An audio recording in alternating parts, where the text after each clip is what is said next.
सोने का खेत। बहुत समय पहले की बात है। एक गांव में रामू नाम का एक गरीब किसान रहता था। रामू बहुत मेहनती था, लेकिन उसकी फसल से इतनी कमाई नहीं होती थी कि वो ऐशो आराम की जिंदगी जी सके। वो अक्सर सोचता था कि काश उसके पास कोई जादू की छड़ी होती जिससे वो अमीर बन जाता। एक दिन रामू के खेत में एक महात्मा आए। रामू ने उनकी बहुत सेवा की। महात्मा उसकी सेवा से प्रसन्न हुए और जाते जाते उसे एक जादुई बीज दिया। महात्मा ने कहा, रामू, इस बीज को अपने खेत के बीचों बीच बो देना। हर सुबह तुम्हें यहाँ सोने की एक बाल फसल का हिस्सा मिलेगी। लेकिन याद रखना, एक दिन में सिर्फ एक ही बाल काटना, तभी ये जादू बना रहेगा। रामू ने वैसा ही किया। अगली सुबह जब वो खेत पहुंचा तो उसने देखा कि वहां सोने की एक चमकती हुई बाल उगी हुई है। वह खुशी से झूम उठा। अब हर रोज रामू एक सोने की बाल काटता, उसे शहर में बेचता और धीरे धीरे वो गांव का सबसे अमीर आदमी बन गया।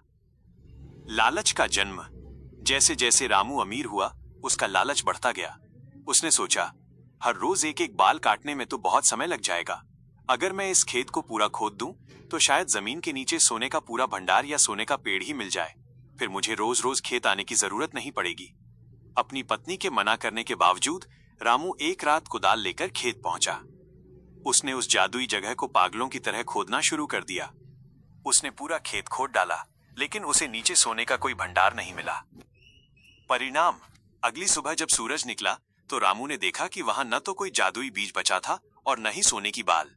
महात्मा का दिया हुआ चमत्कार खत्म हो चुका था। रामू की अधीरता और लालच ने उसकी आमदनी का एकमात्र जरिया भी खत्म कर दिया था। वो फिर से वही साधारण गरीब किसान बन गया। कहानी की सीख, मॉरल ऑफ द स्टोरी। लालच बुरी बला है।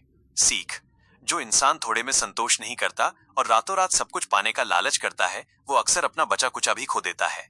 धैर्य और संतोष ही जीवन का असली धन है।